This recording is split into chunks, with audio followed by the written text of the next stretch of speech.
We want justice. Anshu Jindabad. Anshu Jindabad.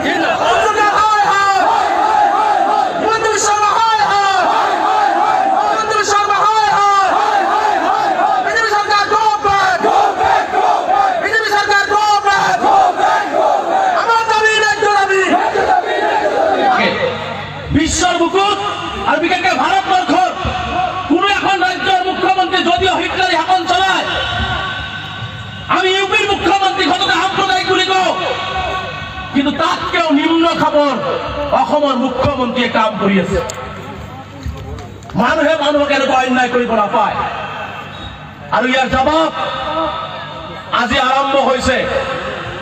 আজি আমি ভাবিছো যিসকল ৰাইজ আহিছে, মই এটাই আহ্বান জনাম, হে সংখ্যালঘু সমাজ, হে সংখ্যালঘু ৰাইজ, হে সংখ্যালঘু ৰাজনৈতিক নেতা, আজি হাইডুবিৰ খাটি খোৱা শ্ৰমিকক ধৰিছে, কাইলৈকে প্ৰত্যেকজন সংখ্যালঘু ৰাইজকে ধৰিব।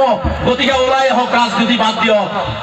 মই জানো এইখন সভাত আপোনালোকে আহিছে বিভিন্ন ৰাজনৈতিক দলৰ, কিন্তু বহুতে অহা নাই, আমচুৰ আন্দোলনক ভয় পায়। যদি নেতাবিলাকৰ আকৌ মুখ্যমন্ত্ৰীৰ লগত ৰিলেশ্যনটো কাট অফ হৈ যায়, এটা কথা মনত ৰাখিব ৰাজনৈতিক দলৰ নেতাসকল, বিশেষকৈ সংখ্যালঘু যিসকল নেতা আছে, জাতি জীয়াই থাকিলেহে আপোনালোকে MLA MP হ'ব পাৰিব, আৰু যদি জাতি জীয়াই নাথাকে আপোনালোকেও কিন্তু ফুটপাথৰ ভিখাৰী হ'ব লাগিব। গতিকে জাতিৰ এই সংকটৰ সময়ত হিমন্ত বিশ্ব শৰ্মাৰ হিটলাৰী শাসনৰ বিৰুদ্ধে কংগ্ৰেছ আৰু ইউডিএফৰ যিসকল ৰাজনৈতিক নেতাই মুখ বন্ধ কৰি ৰাখিছে, মুখ খোলক, সাহস নাপালে আমচুৰ পতাকাৰ তলত আহক। মই নেতৃত্ব বহন কৰি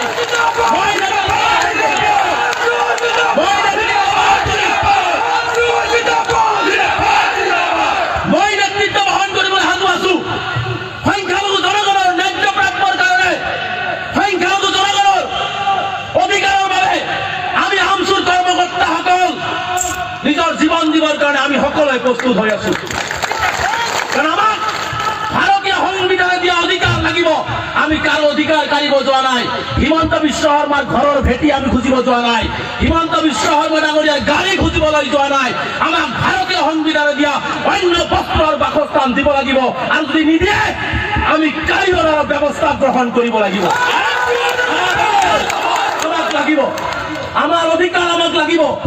আৰু প্ৰশাসনক মই আহ্বান জনাইছো, চৰকাৰ 5 বছৰৰ কাৰণে আহে আৰু যায়, প্ৰশাসনে অলপ হিমন্ত বিশ্ব শৰ্মাৰ তৈলমৰ্দন বাদ দি মানুহখিনিক মানৱীয় দৃষ্টিৰে চোৱাৰ ব্যৱস্থা গ্ৰহণ কৰক। আজি নগাঁও জিলা প্ৰশাসনক মই তীব্ৰভাৱে নিন্দা কৰিছো যে হাইডুবিত থকা মানুহখিনিক এটোপাল পানী, মানুহ জীয়াই থাকিবৰ কাৰণে পানীৰ দৰকাৰ হয়। মুখ্যমন্ত্ৰীয়ে কৈ দিছে তেওঁলোকৰ নদীৰ পানী খাব। মুখ্যমন্ত্ৰী ডাঙৰীয়া পাৰিব নদীৰ পানী খাবৰ কাৰণে? মুখ্যমন্ত্ৰী যদি নদীৰ পানী খাব পাৰে, আমি 1 কোটি সংখ্যালঘু ৰাইজ ডেইলি নদীৰ পানী খাওঁ। খাওক মুখ্যমন্ত্ৰীয়ে নদীৰ পানী, পুখুৰীৰ পানী, মানুহক পুখুৰীৰ পানী খাব কয়। আৰু সেই কথা শুনি নগাঁও জিলা উপায়ুক্তই হওক, জিলা প্ৰশাসনে এই হাইডুবিৰ উচ্ছেদিত পৰিয়ালক এটোপাল পানীও যোগান নধৰিলে। এইটো মানৱতা? এনেকুৱা মানৱতাবিহীন এখন চৰকাৰ চলিছে। গতিকে মই বিনম্ৰতে আহ্বান জনাইছো, এই আন্দোলন আৰম্ভ হৈছে, এই আন্দোলন চলি থাকিব যেতিয়ালৈকে আমাৰ ন্যায্য প্ৰাপ্য আমি আদায় কৰিব নোৱাৰো।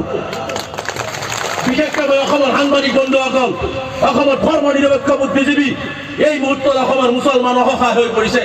কাৰণ আমাৰ যিসকল নেতা আছে, আমি যিসকলক বিধানসভা দিল্লীত পঠিয়াই দিছো, তেওঁলোকে হিমন্ত বিশ্ব শৰ্মা ডাঙৰীয়াৰ আগত মুখ খোলাৰ সাহস গোটাব পৰা নাই। গতিকে মই সকলোকে আহ্বান জনাইছো, হিন্দু, মুছলিম, জৈন, খ্ৰীষ্টান, বুদ্ধিষ্ট, এই অসহায় মানুহখিনিক সহায় কৰিবৰ কাৰণে আহ্বান জনাইছো। মই আৰু এটা প্ৰত্যাহ্বান জনাইছো সংবাদ মাধ্যমৰ জৰিয়তে। মুখ্যমন্ত্ৰীয়ে কৈছে এইবোৰ অবৈধকাৰী, অবৈধ বেদখলকাৰী। অবৈধ বেদখলকাৰী কেনেকৈ হ'ল প্ৰমাণ কৰি দিয়ক। একফালেদি আপুনি ভূমি নিদিব, একফালেদি বহুতত এপ্লাই কৰিলে পেণ্ডিং দেখাব, একফালেদি আপোনালোকে অফিচাৰত মানুহ বহাব, আৰু আপোনালোকে অবৈধ বেদখলকাৰী কৰে। কেতিয়াবাতো বাংলাদেশী বনাই দিয়ে।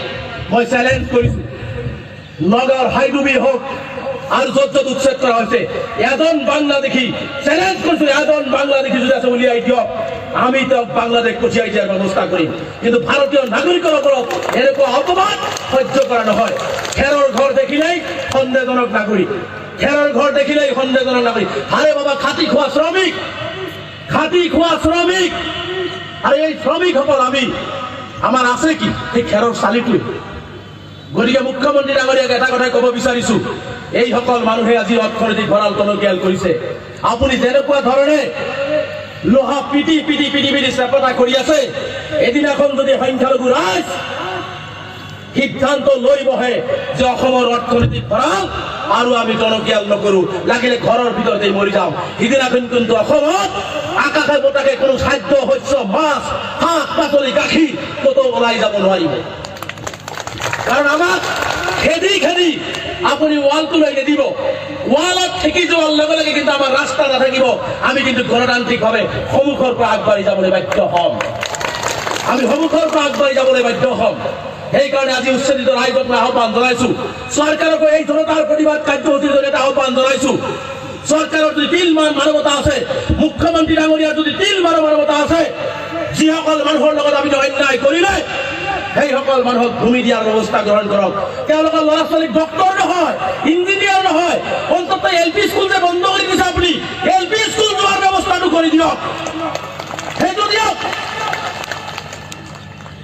আৰু যদি আপুনি এইবোৰ নকৰে, মই কৈছোৱে যে আমি এনেকুৱা 4-5খনকে প্ৰতিবাদী সভা কৰি আছো আৰু আমি ৱালৰ পিছপিনে গৈ আছো। ৱালটো ঠেকি যাব, 5খন সভা আমাৰ কমপ্লিট হ'ব, তাৰপিছত ৱালত ধাক্কা মাৰি গণতান্ত্ৰিকভাৱে শান্তিপূৰ্ণভাৱে আমি দিছপুৰলৈ আগবাঢ়ি গৈ থাকিম। তাত যদি আমাৰ মৃত্যুবৰণ হয়, সেই মৃত্যু আমি হেলাৰঙে আঁকোৱালি লওঁ। তথাপিতো বুকুৰ ওপৰত বুলডোজাৰ ল'ব নোৱাৰো, বুকুৰ ওপৰত বুলডোজাৰ ল'ব নোৱাৰো। আজি বটদ্ৰৱা যেতিয়া থানা জ্বলাই দিছিলে, সেই ঘটনাক আমি গৰিহণা দিছো। থানা জ্বলোৱাসকলক গ্ৰেপ্তাৰ কৰাৰ দাবী উত্থাপন কৰিছিলো। লগে লগে আমি কৈছিলো শফিকুল ইছলামক যি পুলিচে হত্যা কৰিলে সেই পুলিচৰ বিৰুদ্ধে ব্যৱস্থা গ্ৰহণ কৰক, তদন্ত গ্ৰহণ কৰক। কিন্তু মুখ্যমন্ত্ৰী সাহস গোটাব পৰা নাই। কোৰ্টে যেতিয়া ধৰিলে, এতিয়া বটদ্ৰৱাৰ সেই শফিকুলৰ পৰিয়ালক ক্ষতিপূৰণো দিব লগা হৈ আছে, অফিচাৰৰ বিৰুদ্ধে ব্যৱস্থা গ্ৰহণ কৰিবলৈ কৈ আছে।